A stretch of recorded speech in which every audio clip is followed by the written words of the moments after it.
Suara resleting koper yang ditarik memanjang, memecah keheningan kamar tidur kami yang masih temaram. Bunyi itu terdengar begitu tajam, seolah mengiris udara pagi yang dingin dan lembab. Aku masih duduk di tepi ranjang.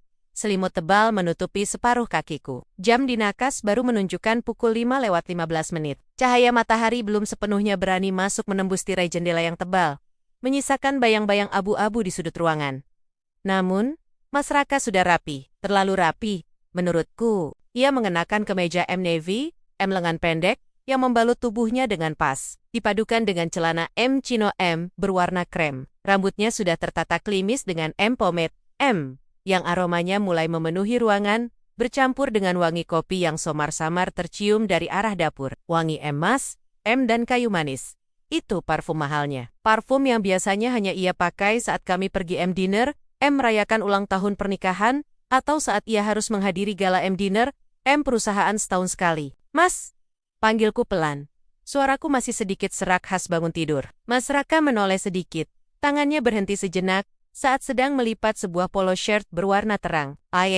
Senyum yang anehnya terlihat terlalu lebar untuk seseorang yang semalam mengeluh lelah, karena harus bangun pagi buta, untuk mengejar penerbangan pertama ke Bali. Ya sayang, kenapa belum bangun beneran? Masih dingin ya AC-nya? Tanyanya dengan nada riang.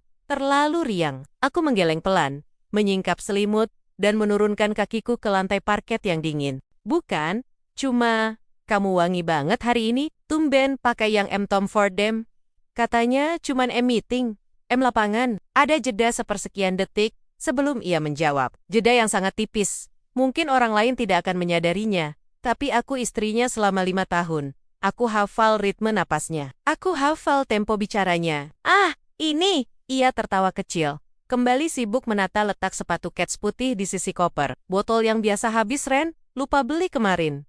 Jadi ya udah, pakai yang ada aja. Lagian kan ketemu klien dari Jakarta juga di sana. Masa bau apek? Alasannya masuk akal. Sangat logis. Tapi entah kenapa, perutku terasa tidak nyaman. Seperti ada batu kerikil kecil yang tertelan dan mengganjal di ulu hati. Firasat. Orang bilang, firasat istri itu tajam, tapi logika seringkali berusaha menumpulkannya demi kedamaian hati. Aku berusaha menepis rasa curiga itu. Mas Raka adalah suami yang baik. Dia pekerja keras, dia tidak pernah macam-macam. Aku bangkit dan berjalan mendekatinya. Kulihat isi kopernya sekilas, sebelum ia menutup sisi resleting bagian dalam. Ada 2 kemeja bermotif floral yang cukup mencolok, kacamata hitam, dan sunblock tattoo Mas bawa sunblock. Juga, tanyaku lagi. Kali ini nadaku sedikit lebih menuntut jawaban. Meski aku berusaha menyamarkannya dengan nada bercanda. Emang sempat main ke pantai? Katanya jadwal padat 3 hari full, inspeksi proyek. Tangan Mas Raka tampak kaku sejenak saat menutup koper. Ia berdeham, lalu berbalik menghadapku sepenuhnya. Ia memegang kedua bahuku, menatap mataku dengan sorot yang berusaha meyakinkan. Piren, sayangku, ucapnya lembut. Ibu jarinya mengusap bahuku yang tertutup piyama satin. Bali itu panas banget loh. Inspeksi proyek kan di luar ruangan. Outdoor. Aku nggak mau pulang-pulang nanti, kulitku gosong, kayak udang rebus. Terus kamu malah ilfeel. Sama aku. Jaga penampilan kan buat kamu juga? Ia mengecup keningku lama. Kecupan itu hangat, tapi entah mengapa terasa hampa. Tidak ada getaran yang biasanya menjalar ke dadaku. Rasanya seperti sebuah formalitas. Sebuah adegan yang harus dilakukan dalam naskah drama rumah tangga yang bahagia. Lagian, tambahnya sambil melepaskan tangannya dari bahuku, dan beralih mengambil jam tangan di atas meja rias. Kalau klien ngajak makan siang di pinggir pantai kan, wajar aja, Ren. Namanya juga Bali, suasananya beda. Nggak mungkin kita kaku kayak meeting, di Sudirman. Iya sih. Jawabku pendek. Aku berjalan menuju lemari. Mengambilkan jas kerjanya yang biasa, tapi ia menggeleng. Nggak usah bawa jas, Ren. Ribet. Santai aja di sana. Tolaknya cepat. Aku meletakkan kembali jas itu dengan gerakan lambat. Hatiku bergemuruh pelan. Mas Raka yang kukenal adalah perfeksionis dalam pekerjaan. Ia tidak pernah mau terlihat santai di depan klien, apalagi klien besar. Ia selalu bilang, penampilan adalah otoritas pertama. Lalu kenapa sekarang prinsip itu meluap begitu saja, hanya karena lokasinya di Bali? Aku mengikutinya keluar kamar menuju ruang tengah. Ia menyeret koper kabinnya dengan langkah ringan, sesekali bersiul kecil mengikuti irama lagu, yang tidak aku kenal. Kegembiraan itu memancar dari setiap gerak tubuhnya. Itu bukan kegembiraan orang yang akan menghadapi tekanan kerja. Itu adalah kegembiraan orang yang akan menyambut kebebasan. Di ruang makan, segelas kopi yang kubuatkan 10 menit lalu sudah mulai kehilangan uap panasnya. Mas Raka menyambar gelas itu dan meneguknya 2 kali, lalu meletakkannya kembali dengan bunyi M kelontang. M yang cukup keras di atas meja marmer. Enak kopinya. Pas. Pujinya tanpa menatapku. Matanya sibuk menatap layar ponsel yang menyala di tangan kirinya. Jari jempolnya bergerak cepat di atas layar, mengetik sesuatu. Aku berdiri di seberang meja, memandangi wajahnya yang tertunduk. Sudut bibirnya terangkat sedikit. Sedikit sekali, tapi cukup untuk membuat dadaku sesak. Ia tersenyum pada layar ponsel itu. Siapa mas? Pagi-pagi banget, udah chatting? Tanyaku. Berusaha terdengar santai sambil merapikan taplak meja yang sebenarnya tidak berantakan. Mas Raka tersentak kecil. Ia buru-buru mematikan layar ponsel dan memasukkannya ke saku celana dengan gerakan refleks yang canggung. Oh, ini Pak Haryo, manajer proyek di sana. Dia ngabarin kalau jemputan udah standby. Di Ngurah Rai nanti. Biasalah, bawahan suka over report, pagi-pagi. Jawabnya cepat, terlalu banyak detail. Biasanya kalau aku tanya siapa yang menghubungi, dia hanya akan menjawab singkat, kantor, atau klien. Oh, gumamku. Kirain siapa? Soalnya kamu senam-senum sendiri. Masa? Enggak ah, perasaan kamu aja. Elaknya sambil tertawa renyah, tapi matanya tidak ikut tertawa. Ia melirik jam tangannya lagi. Aduh, udah 5:30. Taksi online. Nya udah deket nih kayaknya. Ia bergegas mengambil tas laptopnya yang terlihat sangat tipis dan ringan, seolah tidak ada laptop di dalamnya lalu berjalan menuju pintu depan. Aku mengekor di belakangnya, merasakan jarak yang membentang di antara kami, meski secara fisik kami hanya terpisah 1 meter. Di teras rumah, udara pagi menyambut kami. Langit mulai berwarna biru pucat. Embun masih menempel di dedaunan tanaman hias yang kurawat dengan telaten setiap sore. Suasana begitu damai, bertolak belakang dengan badai kecurigaan yang mulai berputar di kepalaku. Mas Raka mengenakan sepatu kets putihnya, mengikat talinya dengan simpul yang kuat. Ia berdiri, merapikan kerah kemejanya di pantulan kaca jendela. Ia tampak tampan sanggo tampan, dan kesadaran itu justru membuatku takut. Ia terlihat seperti pria lajang yang siap menaklukkan dunia, bukan suami yang akan pergi bekerja demi keluarga. Sebuah mobil hitam berhenti di depan pagar rumah kami. Itu jemputannya? Kata Mas Raka. Ia berbalik menghadapku untuk terakhir kalinya pagi ini. Aku menatapnya lamat-lamat, mencoba mencari jejak kebohongan di wajah yang sudah kulihat setiap hari selama 5 tahun ini. Mas, panggilku lirih, menahan lengannya saat ia hendak meraih koper. Kamu? Beneran cuma kerja kan di sana? Pertanyaan itu keluar begitu saja tanpa bisa kutahan. Itu adalah pertanyaan bodoh. Pertanyaan yang menyiratkan ketidakpercayaan. Wajah Mas Raka berubah sedikit. Alisnya berkerut, seolah tersinggung dengan pertanyaanku. Maksud kamu apa, Ren? Ya kerjalah. Emang mau ngapain? Kamu kok aneh sih pagi ini? Enggak biasanya. Insecure gini. Ia membalikkan situasi, membuatku merasa bersalah karena bertanya. Teknik manipulasi halus yang sering ia gunakan belakangan ini, setiap kali aku mempertanyakan pulang malamnya. Bukan gitu. Aku menunduk, menatap ujung kakiku sendiri. Cuma, perasaan aku nggak enak aja. Kamu beda banget hari ini. Terlalu semangat. Mas Raka menghela napas panjang, lalu mengangkat daguku dengan telunjuknya, agar aku menatapnya. Tatapannya melunak, atau setidaknya, ia membuatnya terlihat melunak. Viren, dengerin aku. Aku semangat, karena kalau proyek ini gol, bonusnya gede, sayang, bisa buat kita renovasi dapur impian kamu itu. Bisa buat kita liburan ke Eropa tahun depan. Aku lakuin ini buat kita. Jangan bikin aku berangkat dengan perasaan gak enak dong. Kasihan aku nanti gak fokus kerjanya. Kata-kata itu. Buat kita. Demi keluarga. Senjata pamungkas yang selalu ampuh untuk membungkam mulutku. Aku memaksakan sebuah senyum tipis. Senyum kekalahan. Iya mas, maaf ya. Aku cuma, mungkin lagi sensitif aja. Nah, gitu dong. Doain suaminya lancar. Biar rezekinya lancar, ucapnya sambil tersenyum puas. Ia menarikku ke dalam pelukannya. Aroma parfum mewahnya menyeruak masuk ke hidungku, memabukkan sekaligus mencekik. Pelukan itu berlangsung singkat. Ia melepaskan diri, menepuk pipiku pelan, lalu berbalik mengambil koper. Tanpa menoleh lagi, ia berjalan mantap menuju gerbang. di mana sopir taksi sudah menunggu dengan bagasi terbuka. Aku berdiri mematung di teras. Angin pagi menerpa wajahku, membuat mataku terasa perih. Aku melihatnya memasukkan koper ke bagasi. Aku melihatnya masuk ke kursi belakang mobil. Aku melihatnya melambaikan tangan sekilas dari balik kaca jendela yang gelap, sebelum mobil itu melaju perlahan meninggalkan pekarangan rumah kami. Suara mesin mobil semakin menjauh, hingga akhirnya menghilang di tikungan jalan kompleks. Kesunyian kembali menyergap. Namun, kali ini kesunyian itu terasa berbeda. Rumah besar ini tiba-tiba terasa asing. Dinding-dindingnya seolah menyimpan rahasia yang tidak dikatakannya padaku. Aku masih berdiri di sana selama beberapa menit, menatap jalanan kosong. Otakku memutar ulang semua kejadian pagi ini, seperti kaset rusak, resleting koper, kemeja floral, M sunblock, M senyum pada layar ponsel, parfum mahal, gugup saat ditanya, M casual meeting, Ren Bali, beda vibes-nya. Aku memegang dadaku yang berdetak tidak beraturan. Ada rasa mual yang naik ke kerongkongan. Bukan mual karena sakit fisik, tapi mual karena penolakan batin terhadap apa yang dilihat mata dan didengar telinga. Aku melangkah masuk kembali ke dalam rumah dan menutup pintu utama. Bunyi M klik. M kunci pintu terdengar seperti vonis hakim. Aku bersandar pada daun pintu, memejamkan mata. Bayangan wajah Mas Raka saat melihat ponselnya tadi terus menghantui. Senyum itu bukan senyum untuk Pak Haryo. Itu bukan senyum untuk urusan pekerjaan. Aku tahu persis bagaimana wajah suaminya saat membahas pekerjaan selalu serius, kening berkerut, dan mata yang fokus. Senyum tadi adalah senyum yang dulu pernah ia berikan padaku saat kami masih pacaran.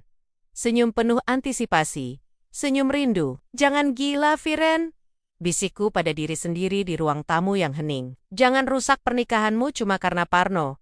Aku mencoba mensugesti diriku sendiri, mencoba menjadi istri yang suportif dan tidak curigaan. Aku berjalan ke dapur, berniat mencuci gelas bekas kopi Mas Raka. Saat aku mengangkat gelas itu, wangi parfumnya masih tertinggal di sana, menempel pada bibir gelas. Bau M woody spicy M yang maskulin dan menggoda. Dulu, wangi ini adalah wangi yang membuatku merasa aman, wangi yang berarti rumah. Tapi pagi ini, wangi itu terasa seperti jejak kejahatan yang tertinggal di tempat kejadian perkara. Di meja makan, aku melihat secari kertas truk belanja yang sepertinya terjatuh dari saku celana Mas Raka saat ia mengambil ponsel tadi. Kertas itu kecil, remuk, dan tergeletak di dekat kaki kursi. Dengan tangan gemetar, aku memungutnya. Kertas itu lecek, tapi tintanya masih terbaca jelas. Struk minimarket dekat kantornya, tertanggal kemarin sore. Isi belanjaannya, air mineral, rokach mentol. Mas Raka tidak merokok mentol, dia merokok putih biasa. Coklat batangan merek impor, dan satu pak kondom isi 3. Duniaku berhenti berputar sejenak. Napasku tercekat. Aku membaca baris terakhir itu berulang-ulang, berharap mataku salah lihat atau otakku sedang berhalusinasi. M kondom. M kami tidak menggunakan itu, kami sedang program hamil. Dokter menyarankan untuk tidak menggunakan pengaman apapun. Dan Mas Raka tahu itu. Dia sangat tahu itu. Lututku lemas seketika. Aku merosot duduk di kursi makan, meremas truk kecil itu di tanganku, hingga menjadi bola kertas yang padat. Air mata belum keluar, tapi rasa sakitnya sudah menghantam dada seperti palu godam. Rasa dingin menjalar dari ujung kaki hingga ke ubun-ubun. Jadi, antusiasme pagi ini, kemeja pantai itu, parfum itu, senyum pada ponsel itu, semua potongan M puzzle. M, yang sejak tadi berusaha aku sembunyikan, di balik logika positif, kini tersusun sempurna di depan mataku, membentuk sebuah gambar mengerikan yang tidak ingin dilihat oleh istri manapun. Mas Raka tidak pergi dinas, dia tidak pergi untuk bekerja demi dapur impianku, atau liburan kami ke Eropa. Dia pergi untuk liburan orang lain. Dia pergi untuk dapur impian wanita lain.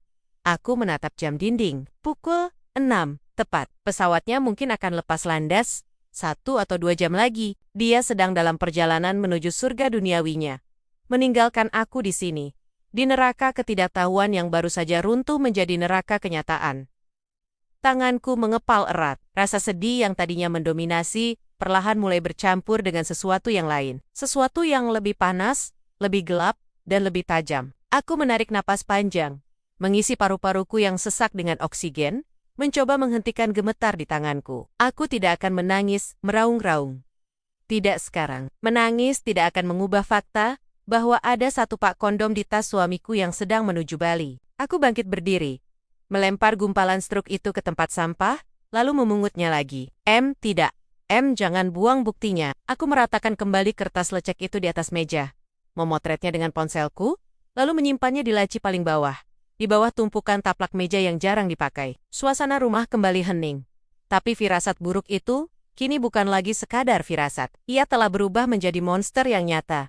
Duduk diam di sudut ruangan, menemaniku menunggu apa yang akan terjadi selanjutnya. Mas Raka baru saja pergi, tapi rasanya dia tidak akan pernah benar-benar kembali ke rumah ini sebagai pria yang sama. Dan aku pun tahu, Viren yang berdiri di dapur pagi ini bukanlah Viren yang sama dengan yang memeluk suaminya di teras tadi. Permainan baru saja dimulai. Mas, dan kamu tidak sadar kalau kamu baru saja meninggalkan wasit yang memegang kartu merah di rumahmu sendiri. Suara deru mesin Pajero hitam milik Mas Raka sudah lama menghilang di telan tikungan kompleks, namun hawa keberadaannya masih tertinggal pekat di ruang tamu. Wangi parfum, wadi, maskulin yang biasa ia pakai dan pagi ini, ia semprotkan jauh lebih banyak dari biasanya masih mengambang di udara, bercampur dengan aroma kopi yang mulai dingin di atas meja. Aku duduk terpaku di sofa, menatap cangkir kopi miliknya yang hanya tersisa ampas. Ada perasaan ganjil yang merayapi tengkukku.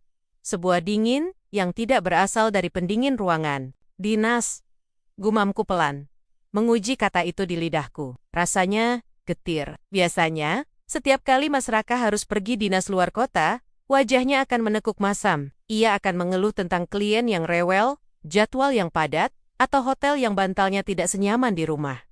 Namun pagi ini, tidak ada keluhan. Justru sebaliknya, ada senandung kecil saat ia mematut diri di depan cermin. Ada binar di matanya yang sudah lama redup saat menatapku, tapi mendadak menyala terang saat menatap pantulan dirinya sendiri yang mengenakan kemeja linen biru langit kemeja yang kusetrika dengan sangat hati-hati tadi subuh. Aku mencoba menepis pikiran buruk itu. Kugelengkan kepala kuat-kuat, berusaha menjadi istri yang positif. Mungkin dia memang sedang bersemangat mengejar target kuartal ini. Mungkin dia ingin cepat selesai, agar bisa segera pulang.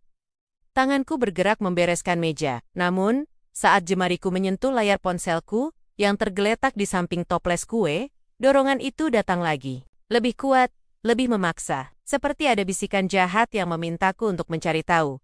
Untuk tidak menjadi perempuan bodoh yang hanya menunggu di rumah. Jantungku mulai berdegup tidak beraturan.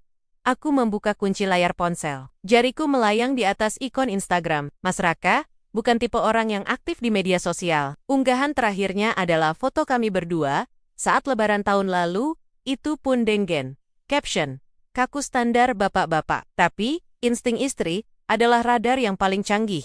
Dan radarku saat ini sedang berbunyi nyaring, memekakan telinga. Aku tidak membuka profil Mas Raka. Percuma. Dia terlalu pintar untuk mengunggah sesuatu di sana. Alih-alih, aku mengetikkan lokasi di kolom pencarian. Bali, Ngurah Rai International Airport. Aku menelusuri unggahan terbaru di lokasi itu. Ratusan foto orang asing berlalu lalang. Turis dengan papan selancar, keluarga yang baru mendarat, influencer yang memamerkan tiket pesawat. Tidak ada tanda-tanda Mas Raka. Aku menghela napas. Sedikit lega, namun juga kecewa. Kau paranoid, Viren? Hardikku pada diri sendiri. Suamimu sedang bekerja. Namun, jemariku bergerak sendiri, seolah memiliki otaknya sendiri. Kali ini aku mengetik nama sebuah beach club terkenal di Seminyak. Mas Raka pernah keceplosan menyebut nama tempat itu seminggu yang lalu saat menelepon seseorang. Sebelum buru-buru menutup telepon, saat aku masuk kamar. *Fins Beach Club. *Ak Menekantab. Recent foto-foto pesta, koktail, dan matahari terbenam membanjiri layar. Mataku menyipit, memindai setiap wajah, setiap punggung, setiap silut. 1 menit berlalu. 5 menit, nihil. Tepat saat aku hendak menutup aplikasi, sebuah unggahan baru muncul di urutan paling atas. Baru diunggah 45 detik yang lalu. Darahku serasa berhenti mengalir. Foto itu bukan foto pemandangan. Itu adalah sebuah bumerang pendek. Seorang wanita muda, mungkin usianya awal 20-an dengan rambut, highlight, pirang tergerai, sedang memegang gelas mimosa. Dia tertawa lebar, giginya putih rapi, dan kepalanya bersandar manja di bahu seorang pria. Pria itu membelakangi kamera, menatap ke arah laut.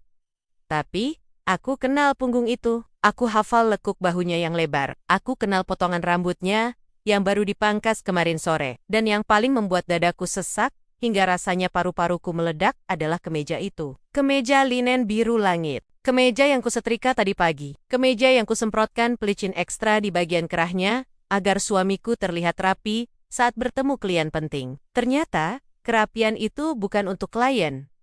Dengan tangan gemetar hebat, aku menekan nama akun wanita itu. *@calmi_shisa. Akunnya tidak sebuah kesalahan fatal, atau mungkin kesengajaan yang arogan. Aku menggulir ke bawah, dan dunia di sekelilingku runtuh. Ini bukan kali pertama. Ada foto 2 minggu lalu, di sebuah restoran di Jakarta Selatan, saat Mas Raka bilang, dia lembur sampai pagi. Ada foto sebulan lalu di puncak saat, Mas Raka bilang, ada catering, kantor, dan di story terbarunya, wanita bernama Shesa itu dengan berani menandai akun Instagram suamiku. Meski disembunyikan dalam ukuran teks yang sangat kecil di pojok kanan bawah, nyaris tak kasat mata jika aku tidak menekannya. Kutekan story itu sekali lagi. Teks yang tertulis di sana berkedip manggeku. *finally, get away with my favorite person. Work trip katanya. Padahal, hihi, love you mas. Ponsel di tanganku terasa panas. Atau mungkin telapak tanganku yang menjadi sedingin es. Rasanya seperti ada tangan tak kasat mata yang merobek dada, menarik jantungku keluar, dan membantingnya ke lantai keramik. Sakitnya bukan main, bukan sekadar sedih. Ini rasa sakit fisik yang membuatku mual. Asam lambungku naik seketika. Aku berlari ke wastafel dapur, memuntahkan isi perutku yang hanya berisi kopi. Air mata belum keluar.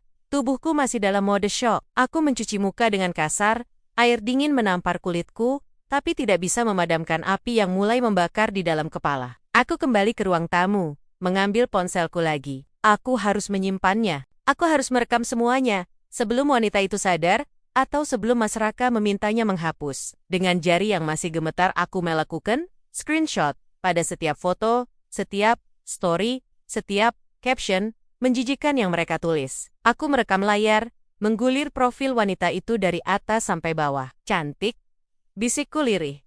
Suaraku pecah di ruang tamu yang sunyi. Dia cantik, mas muda, segar. Lalu aku melihat pantulan diriku di layar televisi yang mati. Seorang wanita berusia 30 tahunan, dengan daster rumahan, wajah tanpa makeup, dan kantung mata yang mulai terlihat karena sering begadang menunggu suami pulang. Perbandingan itu menghancurkan sisi harga diriku. Tiba-tiba, ponselku bergetar.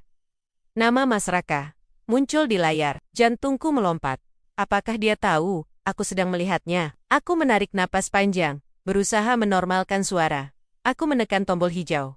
Halo mas, suaraku terdengar serak, tapi cukup stabil. Halo sayang, suara Mas Raka terdengar di ujung sana. Ada suara angin kencang dan musik bass yang berdentum samar di latar belakang. Mas baru sampai hotel nih. Duh, macet banget tadi dari bandara. Bohong. Oh ya, tanyaku. Mataku masih terpaku pada foto bumerang di layar iPad yang kini kunyalakan untuk memantau Instagram Shesa. Sudah di kamar? Iya, ini baru mau rebahan sebentar sebelum meeting. Nanti sore. Capek banget badan, rasanya remuk, keluhnya. Nada suaranya begitu meyakinkan. Jika aku tidak melihat buktinya detik ini, aku pasti akan menyuruhnya minum vitamin dan istirahat. Suara apa itu mas? Cockpit, tanyaku memancing. Hening sejenak. Oh, ini, ada renovasi di lobi hotel. Biasalah, hotel tua. Ya sudah ya, mas mau mandi dulu biar segeran dikit pas ketemu klien. Kamu hati-hati di rumah, jangan lupa kunci pintu. Iya mas, kamu juga. Hati-hati, jawabku penuh penekanan. Jangan sampai kelelahan. Iya sayang, love you. Sambungan terputus. Love you, kata itu terdengar seperti ludah yang dilemparkan ke wajahku. Aku meletakkan ponsel di meja dengan perlahan, seolah benda itu terbuat dari kaca tipis. Pandanganku menyapu sekeliling ruangan. Rumah ini, rumah warisan orang tuaku. Dinding-dinding ini telah melihat bagaimana aku melayani Mas Raka selama 5 tahun pernikahan kami. Sofa ini tempat kami dulu berdiskusi tentang masa depan. Lantai ini tempat aku biasa duduk memijat kakinya sepulang kerja. Semuanya palsu. Selama ini aku hidup dalam gelembung ilusi yang ia ciptakan. Dinas luar kota, lembur, rapat dadakan. Semua itu hanyalah topeng untuk menutupi kebusukan yang ia lakukan di belakangku. Dia tidak hanya mengkhianatiku secara fisik, dia telah mencuri waktuku, ketulusanku, dan kepercayaanku. Dia menjadikan aku orang bodoh di istanaku sendiri. Air mata yang sejak tadi tertahan, akhirnya tumpah. Bukan tangisan histeris seperti di sinetron, melainkan air mata diam yang mengalir deras, panas, dan menyakitkan. Aku memeluk lutut di atas sofa, menggigit bibir bawahku sampai terasa anyir darah, agar tidak menjerit. Aku membayangkan Mas Raka di sana, di Bali. Mungkin saat ini dia sedang tertawa bersama Shesa, menyesap koktail mahal yang dibayar menggunakan uang dari rekening, bersama kami rekening yang sebagian besar isinya adalah hasil penjualan tanah warisan ibuku tahun lalu. Pikiran itu membuat tangisku berhenti mendadak. Uang itu, rumah ini. Kesedihan itu perlahan bermetamorfosis menjadi sesuatu yang lain. Sesuatu yang lebih gelap, lebih dingin, namun jauh lebih kuat. Amarah. Aku bangkit berdiri. Kakiku masih lemas, tapi pikiranku mulai jernih. Aku berjalan mengelilingi rumah, menyalakan semua lampu, seolah ingin mengusir bayangan Mas Raka dari setiap sudut. Aku masuk ke ruang kerja Mas Raka. Ruangan yang jarang kumasuki, karena dia selalu bilang, jangan berantakin dokumen kantor. Sekarang aku tahu, bukan dokumen kantor yang dia takutkan, tapi jejak-jejak dosanya. Aku membuka laci mejanya. Terkunci. Tanpa ragu, aku mengambil jepit rambut dari saku dasterku. Dulu, ayahku pernah mengajariku trik membuka kunci lemari tua. Aku mengutak-atik lubang kunci itu dengan kesabaran yang menakutkan. Klik, laci terbuka. Di dalamnya, tidak ada dokumen rahasia negara. Yang ada adalah tumpukan struk belanja, tiket bioskop ganda, dan sebuah kotak bludru merah kecil. Aku membuka kotak itu.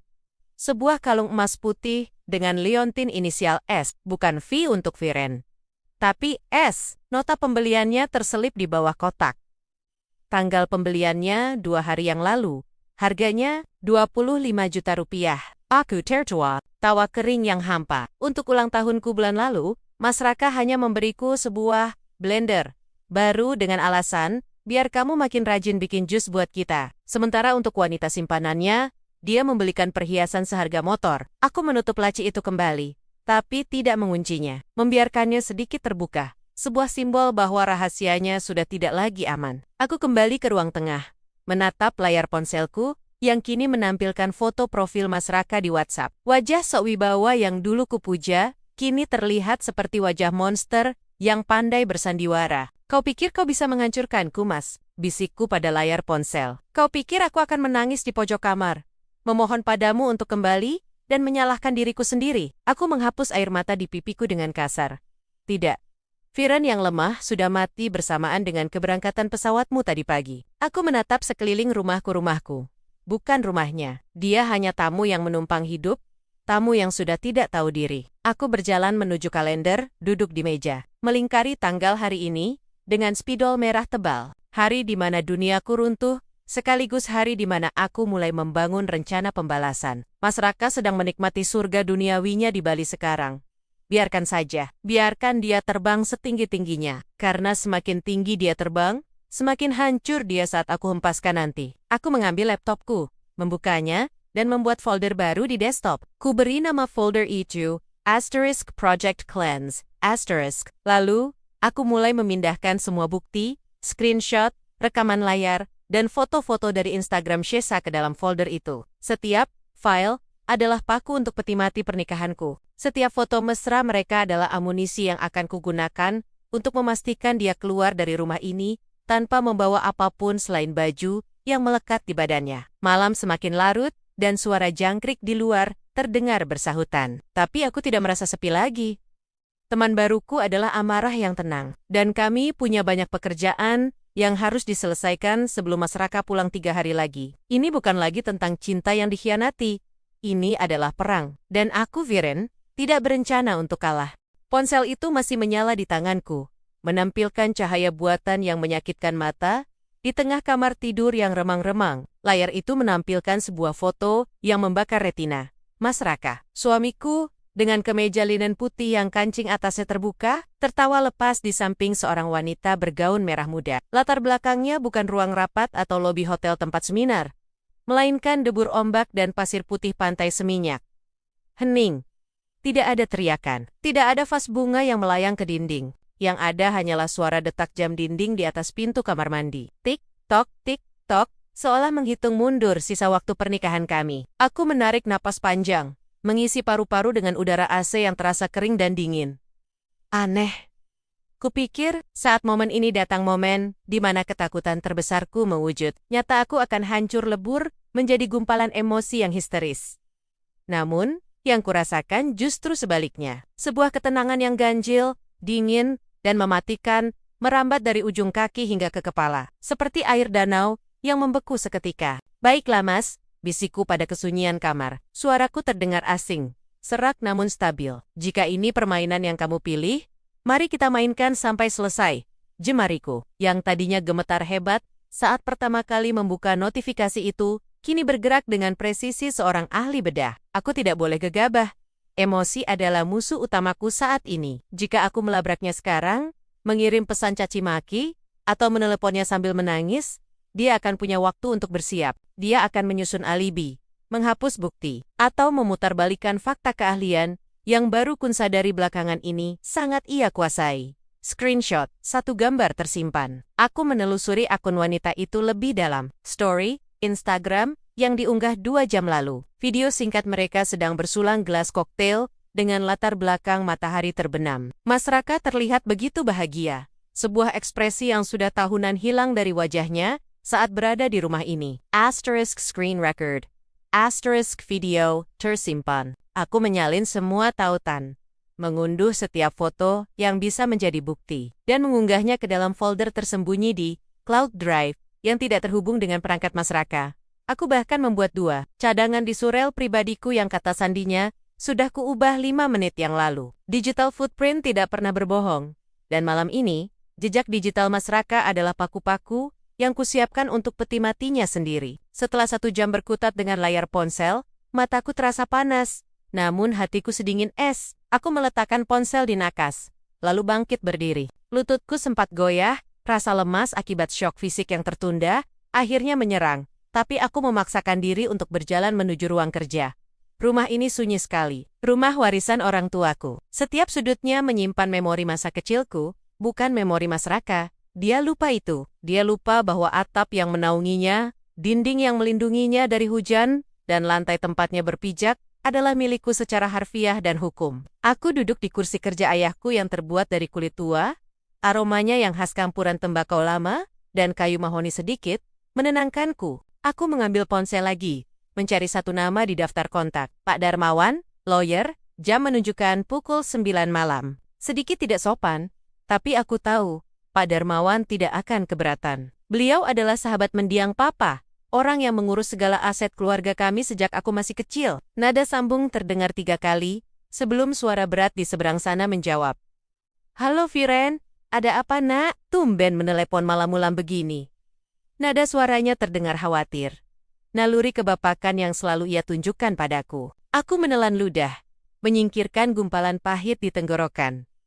Selamat malam Pak Darmawan, maaf mengganggu waktu istirahat Bapak, ada hal mendesak yang perlu saya bicarakan. Tidak apa-apa Viren. Kamu terdengar tegang. Ada masalah dengan aset warisan atau sertifikat ruko? Bukan Pak, jawabku pelan.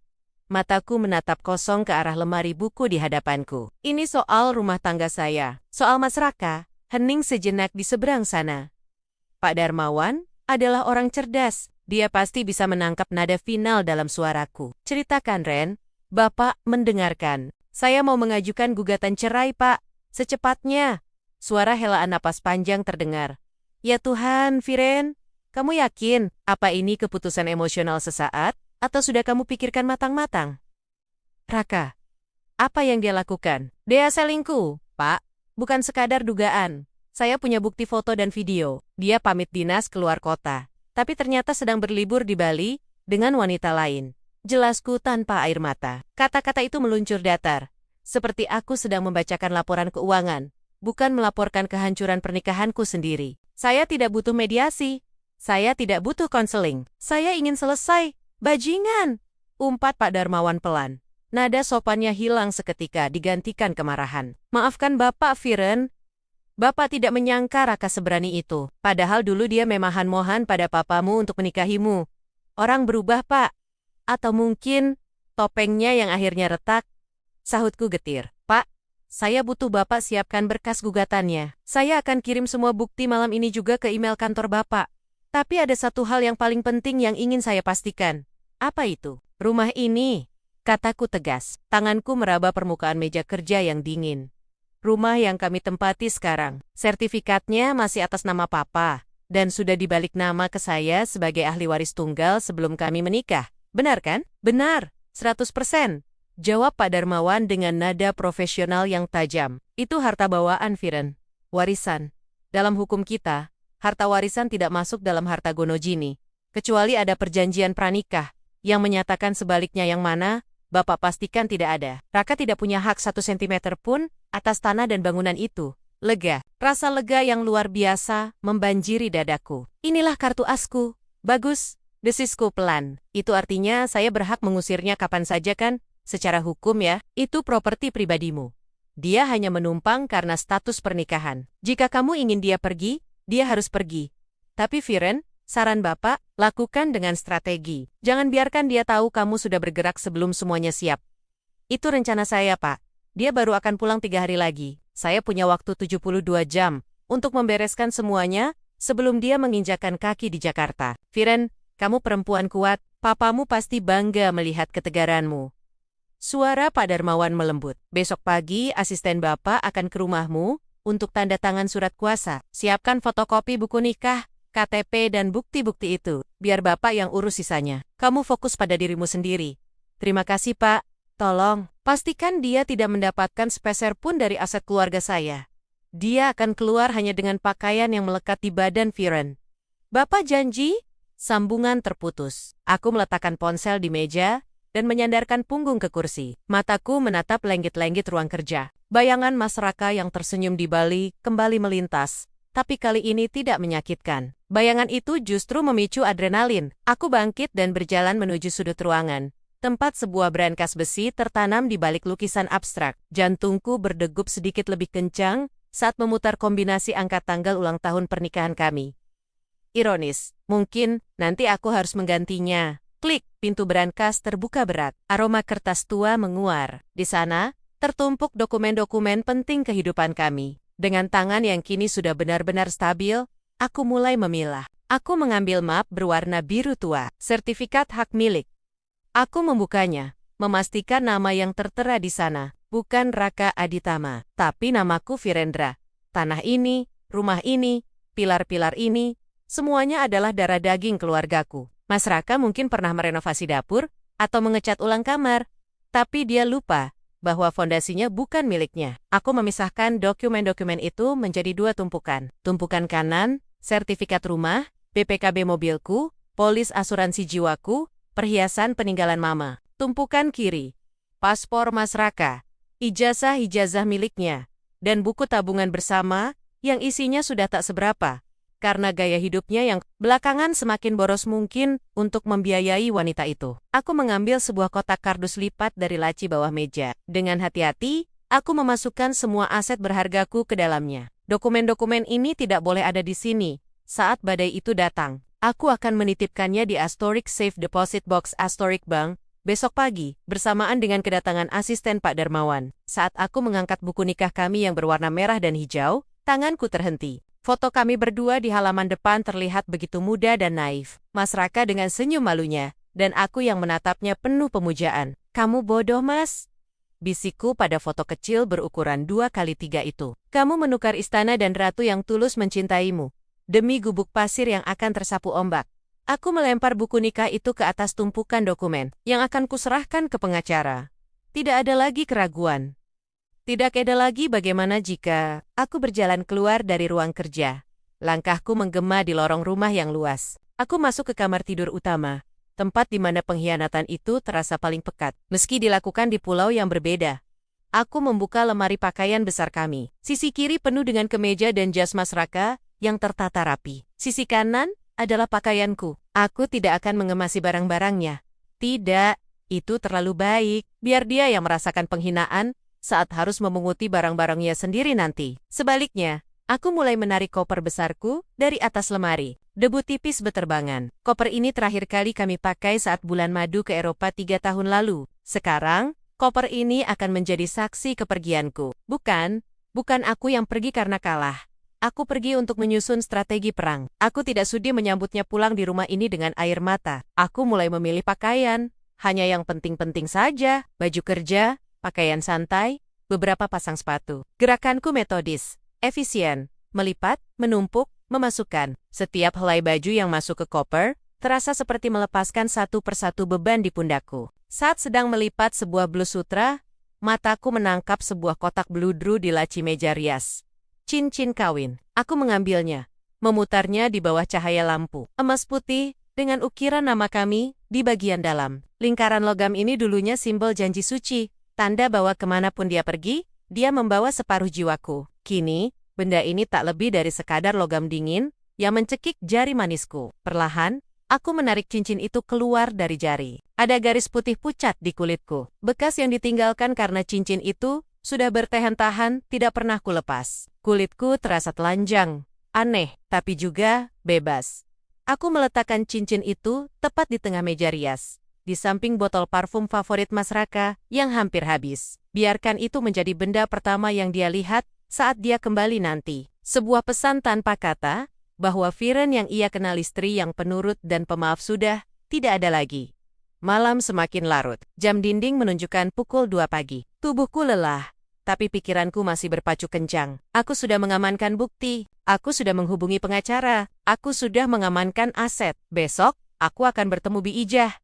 Aku harus memberitahunya dengan hati-hati. Wanita tua itu sudah bekerja di sini sejak aku masih SD. Dia pasti akan sedih.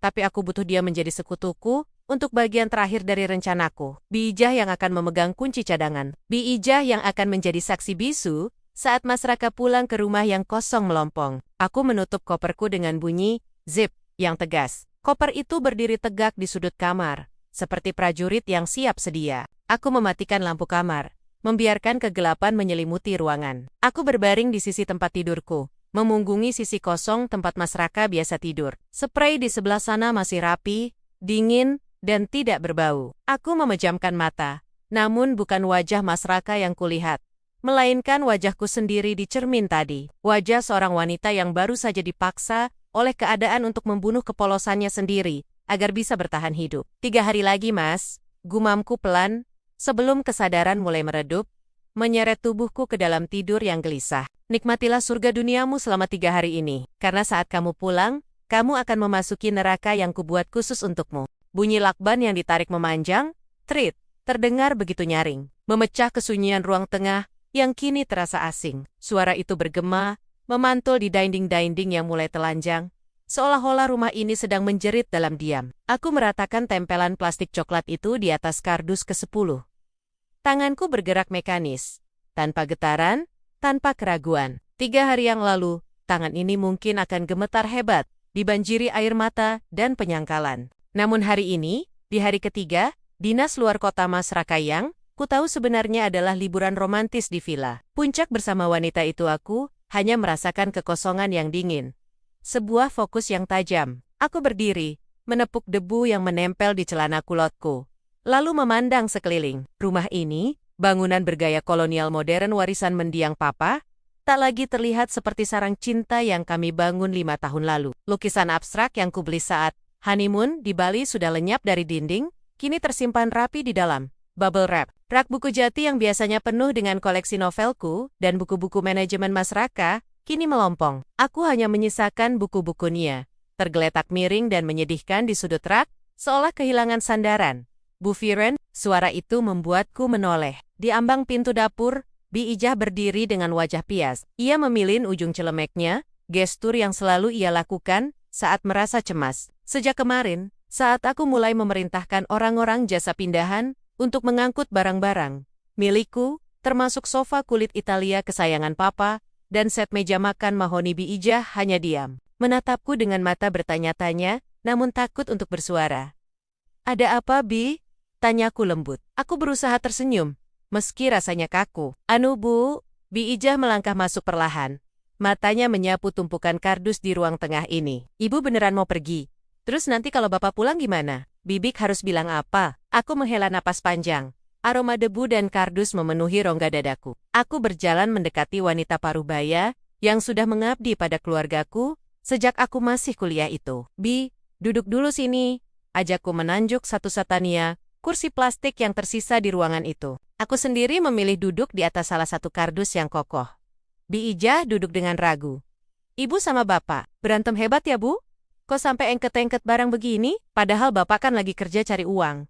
Mendengar kalimat polos itu, ada tawa getir yang ingin meledak dari tenggorokanku. Kerja cari uang. Betapa hebatnya Mas Raka membangun citra suami teladan, bahkan di mata asisten rumah tangga kami. Bi, ujarku, menatap manik matanya lekat-lekat. Mas Raka tidak sedang kerja, dia sedang liburan dengan perempuan lain. Mata Bi Ijah membelalak. Mulutnya sedikit terbuka, lalu tangannya menutup bibirnya sendiri. Astagfirullah. Ibu serius Mas Raka? Ya Allah bu, Bibi nggak nyangka, bapak kan kelihatan alim. Sayang sama ibu, penampilan bisa menipu Bi. Saya sudah punya semua buktinya. Potongku tenang. Terlalu tenang? Mungkin, karena itu, saya membereskan semua ini. Rumah ini milik orang tua saya, Bi. Sertifikatnya atas nama saya. Barang-barang yang bagus di sini, hampir semua saya yang beli, atau peninggalan papa. Mas Raka hanya datang membawa koper baju saat menikah dengan saya. Jadi, saya hanya mengambil kembali apa yang menjadi hak saya. Bi Ijah mulai terisak pelan. Ia menyeka sudut matanya dengan kasar. Terus, Bibi gimana, Bu?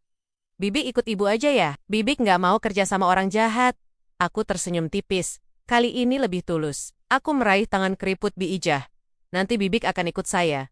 Tapi tidak hari ini. Saya butuh bantuan Bibi untuk satu hal terakhir. Aku merogoh tas selempangku, mengeluarkan sebuah amplop tebal berwarna coklat, dan sebuah kunci cadangan. Aku meletakkannya di pangkuan Bi Ijah. Dengarkan saya baik-baik, Bi. Suaraku merendah, penuh penekanan. Besok sore, Mas Raka akan pulang. Dia akan datang dengan wajah lelah. Pura-pura baru pulang dinas. Saya ingin Bibik tetap di sini menyambut dia. Tetapi Bu, Bibik takut kalau Bapak marah. Dia tidak akan memarahi Bibik. Dia akan bingung. Jelasku, tugas Bibi hanya satu. Buka pintu, jangan tawarkan minum, jangan tawarkan makan, jangan bawakan tasnya. Tatap dia, lalu berikan amplop ini. Setelah itu, Bibik boleh pulang ke kampung. Ini pesangon untuk Bibik. Cukup untuk hidup 3 bulan tanpa kerja. Aku menyelipkan amplop putih lain yang lebih tebal ke tangan Bi Ijah.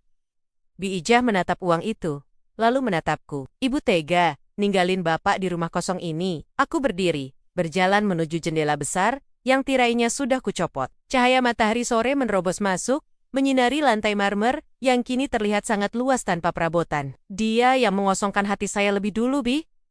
Saya hanya menyamakan kondisi rumah ini dengan kondisi hati saya. Gumamku, lebih kepada diri sendiri. Di dalam amplop coklat itu, ada surat gugatan cerai, dan fotokopi sertifikat rumah yang sudah saya balik nama sepenuhnya. Serta surat perintah pengosongan rumah, dalam tempo 2 kali 24 jam. Pengacara saya yang menyusunnya. Aku berbalik menatap Bi Ijah. Biarkan dia merasakan pulang ke rumah, yang bukan lagi rumahnya. Biarkan dia merasakan dinginnya lantai ini tanpa karpet, sunyinya ruangan ini tanpa TV, dan laparnya perut tanpa masakan istri. Itu hukuman pertama untuknya.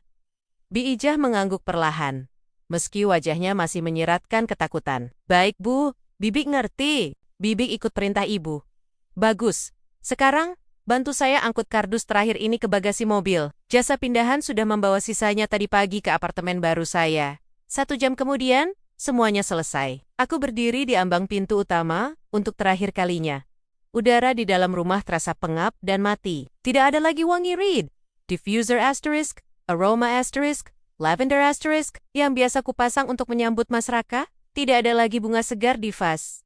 Aku berjalan pelan menuju kamar utama. Langkah kakiku menggema, tuk-tuk-tuk, di atas lantai. Kamar itu kini menyedihkan. Ranjang, king size, kami tempat di mana Mas Raka membisikkan janji-janji manis yang ternyata racun mese di sana. Tapi kasurnya sudah kutelanjangi. Tidak ada spray sutra.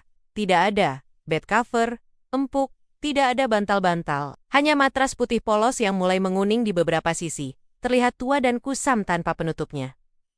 Lemari pakaian Mas Raka terbuka lebar. Aku tidak menyentuh barang-barangnya. Baju-bajunya masih tergantung rapi, tapi terlihat ironis di dalam kamar yang seperti kapal pecah ini. Sebagian besar bajuku sudah hilang, menyisakan ruang kosong yang menganga di sisi lemari yang lain. Di meja rias yang kini bersih dari botol-botol, skincare, aku meninggalkan cincin kawin kami. Emas putih itu berkilau tertimpa sinar lampu jalan yang mulai menyala di luar. Cincin itu tergeletak begitu saja.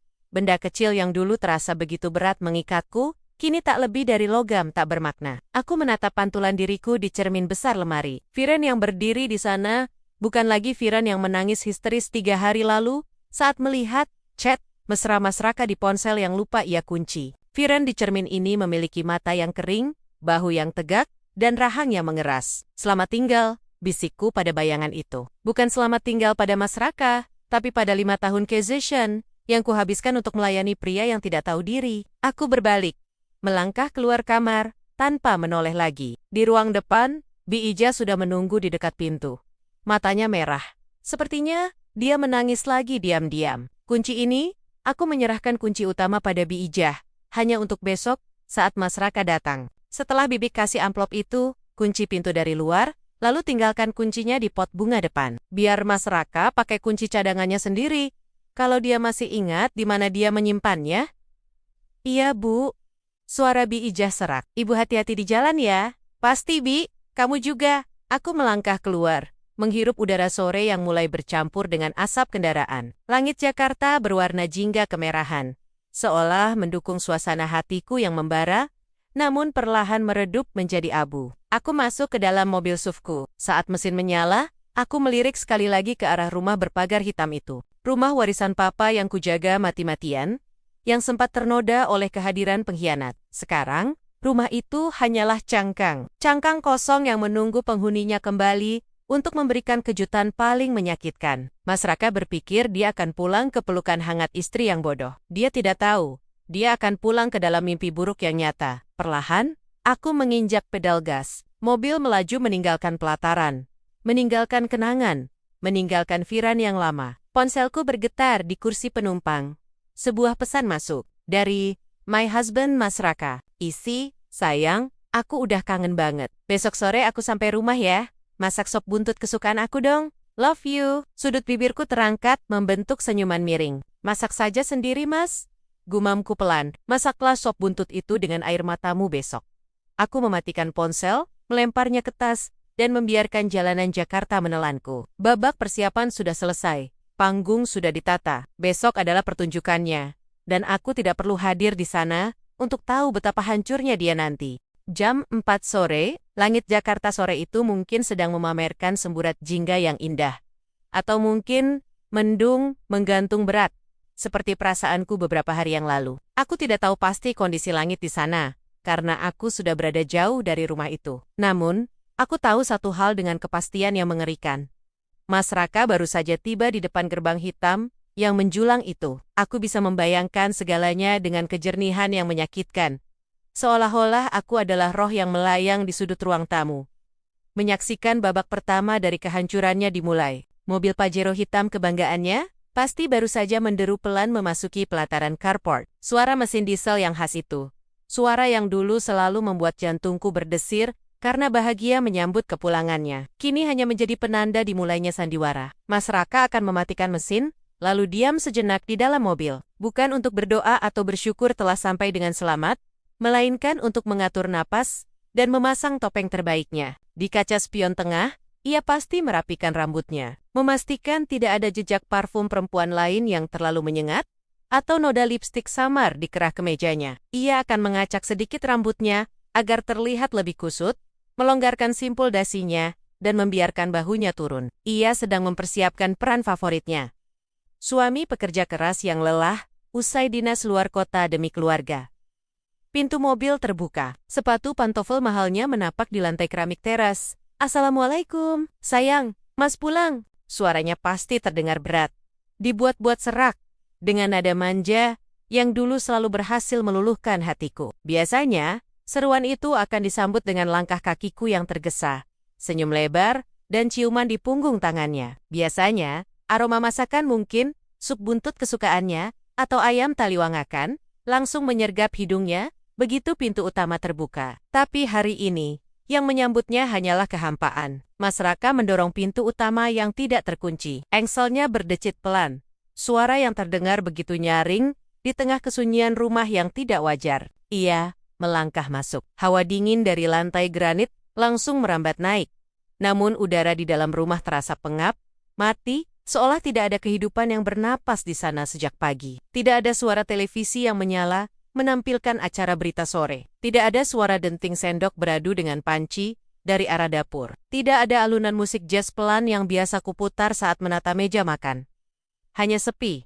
Sepi yang mencekam dan berdebu. Ren, panggilnya lagi. Kali ini nadanya sedikit lebih tinggi, bercampur dengan rasa heran. Mas Raka meletakkan tas kerjanya di sofa ruang tamu dengan gerakan sedikit kasar. Ia mengedarkan pandangan ke sekeliling ruangan. Semuanya tampak normal secara kasat mata. Sofa-sofa masih di tempatnya. Lukisan abstrak yang kami beli di Bali masih tergantung di dinding, dan tirai jendela masih menjuntai rapi. Namun, ada sesuatu yang hilang jiwa dari rumah itu. Ia melonggarkan dasinya lebih jauh, mengibaskan kerah ke mejanya karena merasa gerah. AC belum dinyalakan. Bi Ijah, teriaknya. Kali ini tidak lagi memanggilku, melainkan mencari sasaran yang lebih mudah untuk melampiaskan kekesalannya yang mulai tumbuh. Ini rumah kok sepi banget, Viren mana? Langkah kaki terdengar dari arah ruang belakang. Bukan langkah yang tergesa-gesa dan penuh hormat seperti biasanya. Itu adalah langkah yang lambat, menyeret dan berat. Bi Ijah muncul dari balik penyekat ruangan. Wajah wanita parubaya yang sudah mengabdi padaku selama 5 tahun itu tampak datar, tanpa ekspresi. Tidak ada senyum ramah, tidak ada bungkukan badan yang berlebihan. Matanya, yang biasanya hangat, kini menatap Mas Raka dengan sorot yang sulit diartikan campuran antara rasa kasihan dan kejijikan yang ditahan kuat-kuat. Mas Raka, dengan arogansi yang sudah mendarah daging, tidak menyadari perubahan subtle itu, atau mungkin ia terlalu lelah dengan dinas 3 harinya yang penuh dosa itu, sehingga ia kehilangan kepekaannya. Bi, tolong ambilkan air dingin. Haus banget saya. Panas di jalan, macet total. Perintah Mas Raka sambil menghempaskan tubuhnya ke sofa tunggal. Ia memijat pelipisnya, akting sakit kepala yang sempurna. Viren mana? Kok saya panggil-panggil nggak nyahut? Dia di kamar atas, atau lagi ke supermarket? Bi Ijah tidak langsung menjawab. Ia berdiri mematung sejenak, di ambang batas ruang tengah dan ruang tamu. Tangannya saling meremas di depan celemeknya yang bersih. Ia menarik napas panjang, seolah sedang mengumpulkan kekuatan untuk tidak meludahi wajah majikan laki-lakinya itu, sesuai instruksi terakhirku. Nanti saya ambilkan minumnya, Tuan, jawab Bi Ijah. Suaranya kering. Ia tidak menggunakan panggilan Den Raka seperti biasa, melainkan Tuan, sebuah formalitas yang terdengar asing dan berjarak. Mas Raka menggernyet. Ia membuka matanya yang tadi terpejam, menatap pembantu rumah tangganya dengan alis terangkat satu. Kok nanti? Saya hausnya sekarang, Bi. Cepetan sedikit. Kenapa sih? Dan ibu mana? Saya tanya, dari tadi nggak dijawab ibu. Tidak ada, jawab Bi Ijah singkat. Tidak ada gimana? Mas Raka mulai tersulut emosi. Rasa lelah palsu dan rasa lelah asli bercampur menjadi iritasi. Ini sudah jam 4 lewat. Biasanya dia sudah standby di rumah. Kemana dia? Arisan? Belanja? Tumben nggak izin saya.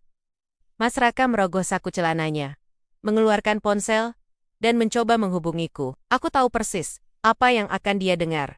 Nomor yang Anda tuju sedang tidak aktif atau berada di luar jangkauan. Aku sudah mematahkan kartu SIM lama itu dan membuangnya ke tempat sampah bandara sebelum aku berangkat. Ia mendecak kesal, melempar ponselnya ke sisi sofa. Nggak aktif lagi. Kebiasaan kalau baterai habis, nggak langsung di-charge.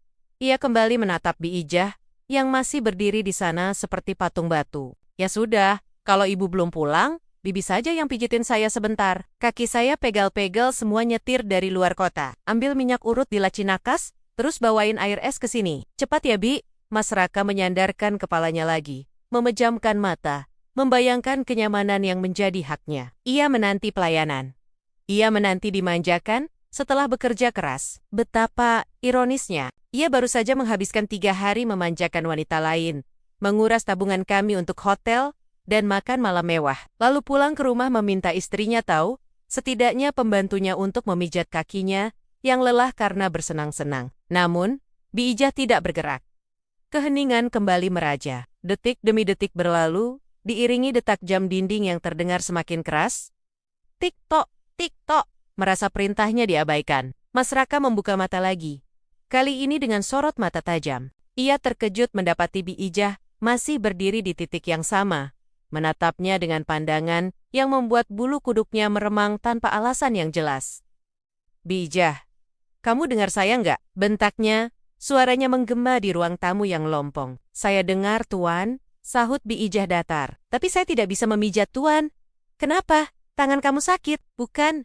Bi Ijah menggeleng pelan. Saya cuma menjalankan perintah terakhir ibu. Mas Raka menegakkan punggungnya. Keningnya berkerut dalam. Kata perintah terakhir terdengar ganjil di telinganya.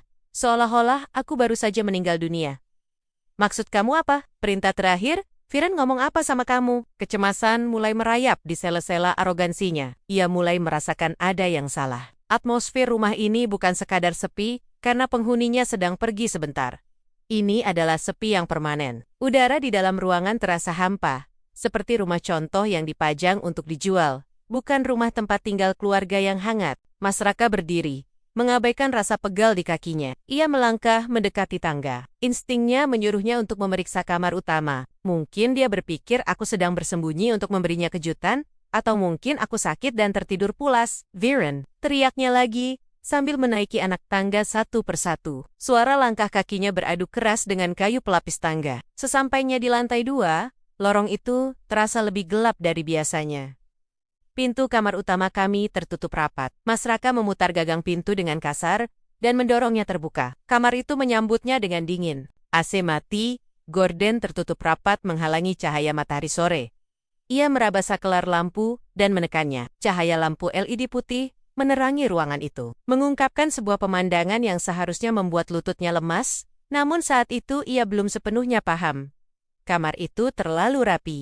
Spray di atas tempat tidur king size kami terpasang kencang tanpa satupun kerutan, seolah tidak pernah ditiduri. Bantal-bantal tersusun simetris sempurna. Tidak ada buku yang biasa kubaca tergeletak di nakas. Tidak ada segelas air putih sisa semalam. Tidak ada kabel charger ponselku yang biasanya menjuntai di sisi tempat tidur. Meja rias, tempat itu adalah teritori utamaku. Biasanya penuh dengan botol-botol serum, krim malam, parfum, dan sisir. Kini, meja itu kosong melompong, bersih mengkilap. Tidak ada satupun barang tertinggal di sana. Bahkan sehelai kapas pun tidak. Cermin besar itu hanya memantulkan bayangan Mas Raka yang berdiri kaku di ambang pintu. Wajahnya mulai memucat. Ia melangkah masuk dengan ragu, seakan memasuki kamar hotel orang lain. Ia membuka lemari pakaianku. Kosong. Deretan hanger yang biasanya penuh dengan gaun, blus, dan pakaian rumahku kini menggantung sepi. Berdenting pelan, saat terkena hembusan angin dari gerakannya membuka pintu. Mas Raka mundur selangkah. Napasnya mulai tidak teratur. Ia beralih ke kamar mandi dalam. Ia menyalakan lampu, kosong, sikat gigiku, handukku, sabun wajahku semuanya lenyap. Hanya tersisa barang-barangnya sendiri. Sikat gigi birunya yang sudah agak mekar alot kukernia, dan botol samponya. Barang-barangnya masih ada di sana, tidak tersentuh, tidak dipindahkan. Seolah-olah hanya aku yang terhapus dari eksistensi rumah ini. Sementara dia dibiarkan tetap ada dalam gelembung ketidaktahuan. Ia keluar dari kamar mandi, kembali ke tengah kamar tidur. Matanya menyapu sekeliling dengan liar, mencari secari kertas, pesan, atau tanda apapun. Tapi aku tidak meninggalkan pesan di bantal. Itu terlalu klise. Aku tidak meninggalkan jejak air mata. Mas Raka berlari keluar kamar, kembali menuruni tangga dengan tergesa-gesa. Kali ini rasa panik sudah benar-benar menguasainya. Kakinya sempat tersandung di anak tangga terakhir, membuatnya nyaris jatuh tersungkur. Bi Ijah, Bi, teriaknya, suaranya kini bergetar, kehilangan wibawa yang tadi ia banggakan. Bi Ijah masih di sana, di ruang tengah, kini sedang mengelap meja makan dengan gerakan tenang yang mengerikan. Ia tidak menoleh saat Mas Raka berlari ke arahnya. Viren, kemana Bi? Kenapa barang-barangnya nggak ada? Kenapa kamarnya kosong? Mas Raka mencengkeram sandaran kursi makan, napasnya memburu. Keringat dingin mulai membasahi pelipisnya, melunturkan bedak tipis yang mungkin menempel dari pelukan selingkuhannya. Bi Ijah menghentikan gerakan tangannya. Ia meletakkan lap kotor di atas meja, lalu perlahan memutar tubuhnya menghadap Mas Raka. Tatapannya lurus, tajam, dan menusuk. Bibi jangan diam saja, jawab saya, bentak Mas Raka. Matanya memerah. Istri saya kemana? Suasana hening sejenak, hanya suara napas Mas Raka yang terdengar kasar. Ibu sudah pergi tuan, jawab Bi Ijah dengan nada yang datar namun tegas. Sudah 3 hari yang lalu, tepat setelah tuan berangkat. Pergi kemana? Ke rumah orang tuanya. Liburan? Mas Raka mencoba merasionalisasi situasi. Otaknya menolak menerima kenyataan bahwa fondasi hidupnya sedang runtuh. Kenapa dia bawa semua barang-barangnya? Bi Ijah tidak langsung menjawab pertanyaan itu. Ia justru melangkah mundur, mendekati meja konsol di dekat pintu masuk dapur. Di sana, tergeletak sebuah amplop coklat besar yang tebal. Amplop yang sudah kusiapkan dengan sangat teliti. Amplop yang berisi kehancurannya. Bi Ijah mengambil amplop itu, lalu mengulurkannya ke arah Mas Raka. Tangan wanita tua itu stabil, tidak gemetar sedikit pun, berbeda dengan tangan Mas Raka, yang kini gemetar hebat saat meraih amplop tersebut. Ibu menitipkan ini, kata Bi Ijah pelan, dan kunci rumah. Bi Ijah meletakkan serangkai kunci di atas meja makan. Kunci cadanganku, kunci duplikat yang ia pegang, dan kunci utama. Mas Raka menatap amplop coklat di tangannya. Ia belum membukanya.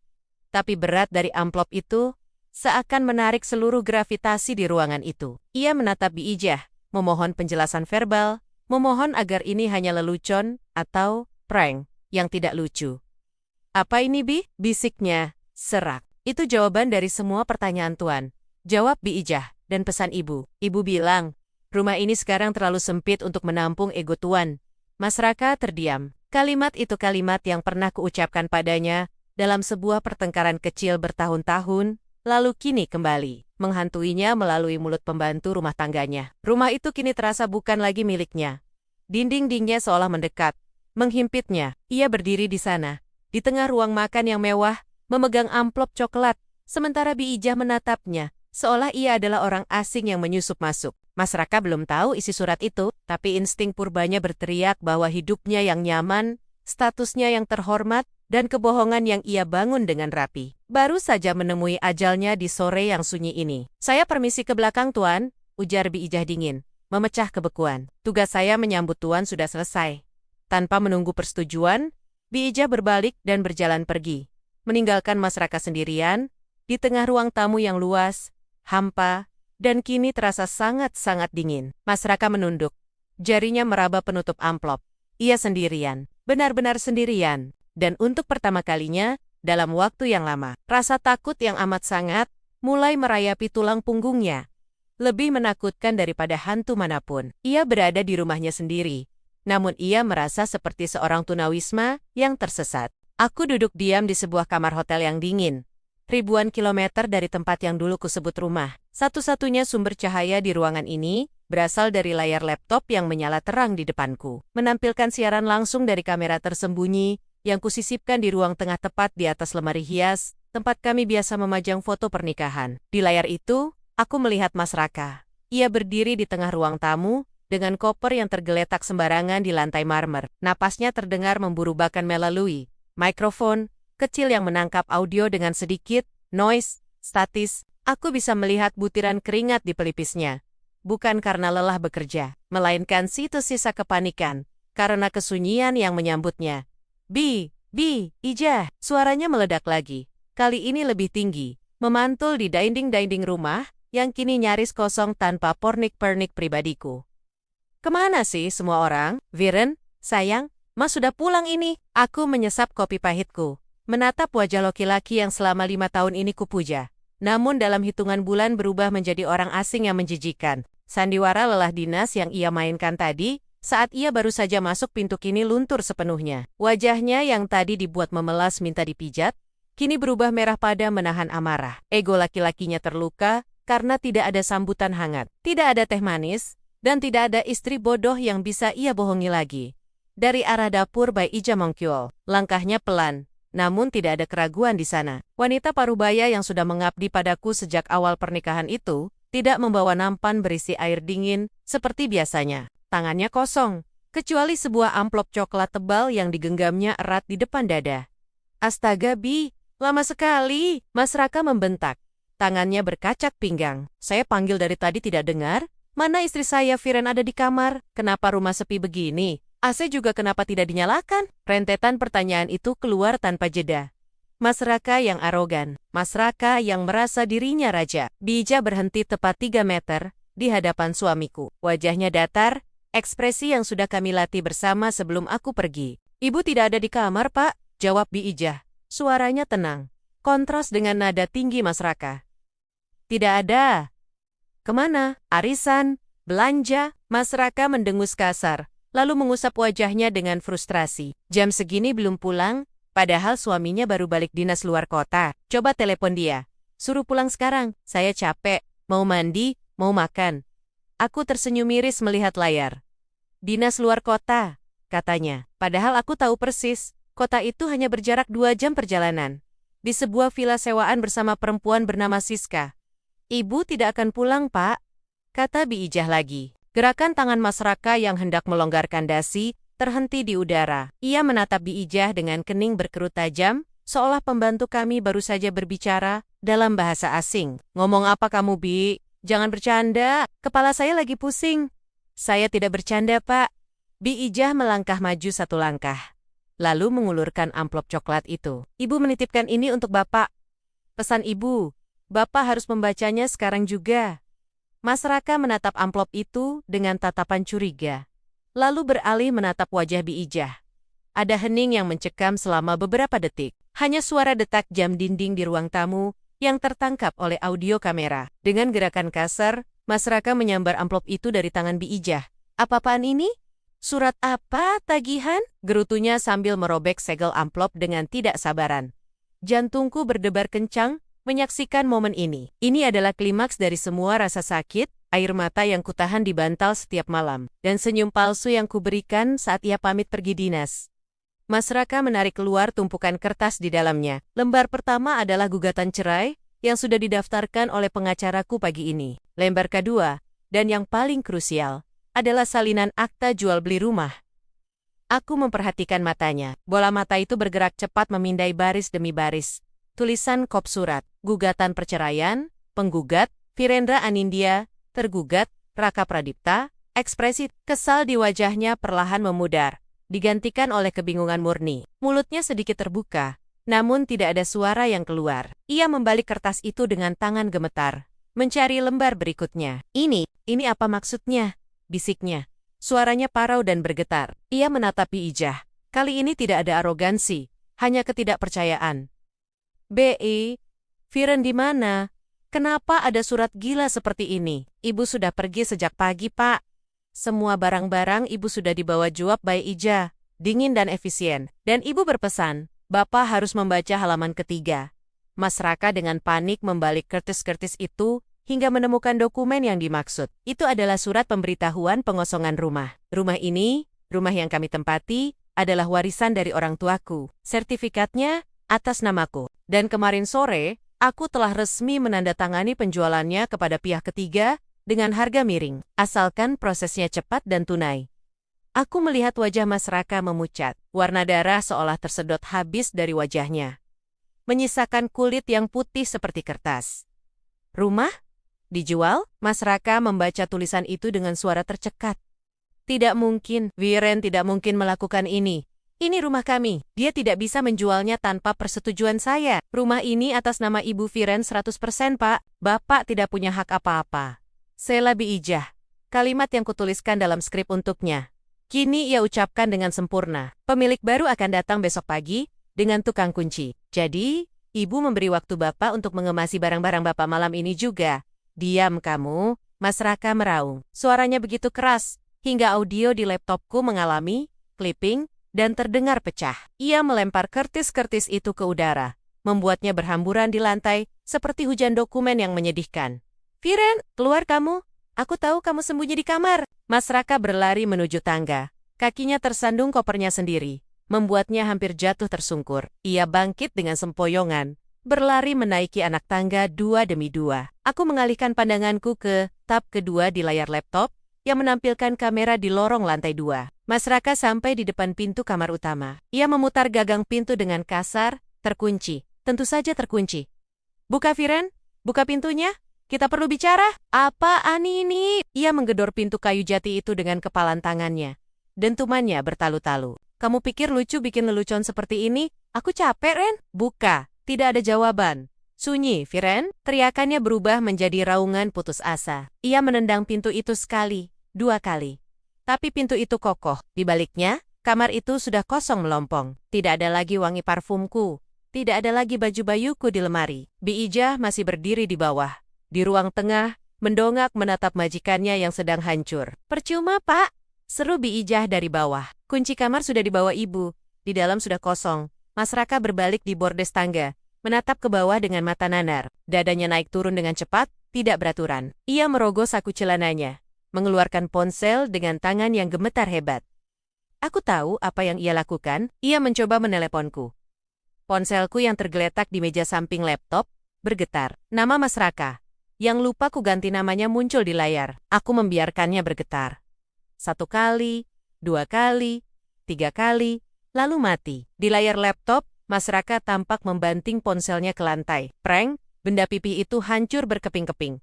Sama seperti kehidupannya yang baru saja kuhancurkan dalam waktu kurang dari 10 menit. Kenapa? Mas Raka bergumam. Kali ini ia merosot duduk di anak tangga teratas. Kakinya tampak lemas siala tulang-tulangnya telah dilolosi. Kenapa jadi begini? Aku cuma, ia tidak bisa menyelesaikan kalimatnya. Apa yang mau ia katakan? Aku cuma selingkuh sedikit, aku cuma main-main, tiba-tiba, Mas Raka mencengkeram dada kirinya. Wajahnya meringis kesakitan. Napasnya yang tadi memburu kini terdengar seperti orang tercekik. Ia mencoba menarik napas panjang, tapi seolah oksigen di rumah itu telah habis kusedot keluar. Pak, Bijah yang melihat perubahan gestur itu, mulai terlihat khawatir. Ia melangkah mendekat ke tangga. Pak Raka? Mas Raka tidak menjawab. Mulutnya terbuka, megap-megap seperti ikan yang dilempar ke darat. Keringat dingin kini membanjiri seluruh wajah dan lehernya. Rasa syok yang menghantamnya terlalu besar. Realita bahwa ia kehilangan istri, rumah dan harga dirinya dalam satu waktu, rupanya terlalu berat untuk ditanggung oleh jantungnya yang selama ini dipenuhi kebohongan. Matanya melotot menatap Lenggit-Langget. Tangan kirinya mencengkeram ke mejanya erat-erat hingga kancingnya terlepas. Sakit, rintihnya lirih. Dan kemudian tubuhnya terkulai. Mas Raka terguling dari anak tangga teratas. Bukan jatuh yang dramatis seperti di film laga, tapi gelindingan tubuh yang lemas dan tak berdaya. Tubuhnya menghantam bordes, lalu meluncur lagi beberapa anak tangga, sebelum berhenti dalam posisi tertelungkup yang menyedihkan di pertengahan tangga. Ya Allah, Pak Raka, Bi Ijah menjerit. Ia berlari menaiki tangga dan berlutut di samping tubuh suamiku. Aku memajukan wajahku ke layar laptop. Apakah ini akting? Apakah ia sedang mencoba memancing simpatiku lagi? Tapi melihat posisi jatuhnya yang tidak terkontrol, dan bagaimana tubuhnya tidak bereaksi saat Bi Ijah mengguncang bahunya, aku tahu ini nyata. Serangan panik, serangan jantung ringan, atau sekadar pingsan karena syok berat. Bi Ijah membalikkan tubuh Mas Raka. Wajah laki-laki itu pucat pasi, bibirnya membiru, matanya tertutup rapat. Halo, halo, panggil ambulans! Bi Ijah berteriak entah pada siapa. Mungkin pada kesunyian rumah itu. Sebelum ia sadar dan berlari ke bawah mencari telepon rumah, karena ponsel Mas Raka sudah hancur. Aku menatap tubuh yang tergeletak di tangga itu. Laki-laki yang dulu berjanji akan melindungiku, yang ternyata menusukku dari belakang dengan begitu rapi. Melihatnya terkapar tak berdaya, seharusnya aku merasa sedih. Seharusnya aku merasa khawatir. Namun, yang kurasakan hanyalah kehampaan yang aneh, bercampur dengan rasa lega yang dingin. Aku meraih ponselku yang tadi bergetar. Jari-jariku menari di atas layar, mengetik sebuah pesan singkat pada nomor Bi Ijah. Bi, kalau ambulans sudah datang, serahkan kuncinya pada satpam kompleks. Bibi langsung pulang ke kampung pakai uang pesangon yang saya transfer tadi. Jangan tunggu dia sadar. Tugas Bibi sudah selesai. Di layar monitor, aku melihat Bi Ijah sedang berbicara panik di telepon rumah. Ia kemudian membaca pesan di ponselnya sendiri. Menatap ke arah kamera CCTV, sejenak seolah menatap mataku dan mengangguk pelan. Bi Ijah kembali menaiki tangga, meletakkan sebotol minyak angin di samping tubuh. Mas Raka tindakan kemanusiaan terakhir yang bisa ia berikan lalu ia bergegas turun. Ia mengambil tasnya sendiri di dapur. Dan tanpa menoleh lagi, ia berjalan keluar dari pintu utama, meninggalkan Mas Raka sendirian di rumah kosong yang bukan lagi miliknya. Pintu depan tertutup dengan bunyi klik yang tegas. Kini, hanya ada Mas Raka yang pingsan di tangga, dan keheningan yang absolut. Aku menatap layar itu selama 1 menit lagi, memastikan dadanya masih naik turun tanda ia masih hidup. Aku tidak ingin dia mati, kematian terlalu mudah. Aku ingin dia bangun. Aku ingin dia bangun di rumah sakit atau di lantai dingin itu, dan menyadari bahwa ini bukan mimpi buruk. Aku ingin dia merasakan setiap detik kehancuran hidupnya. Sama seperti aku merasakan kehancuran hatiku setiap kali ia pulang dengan aroma parfum wanita lain. Air mata menetes di pipiku.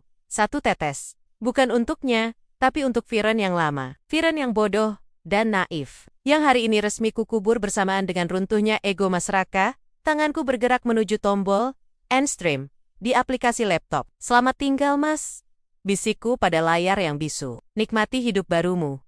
Aku menekan tombol itu. Layar menjadi gelap. Cahaya di kamar hotelku meredup, menyisakan aku dan kegelapan yang menenangkan. Kisah kami kisah tentang pengkhianatan dan pembalasan telah berakhir. Dan untuk pertama kalinya dalam waktu yang sangat lama, aku bisa tidur nyenyak.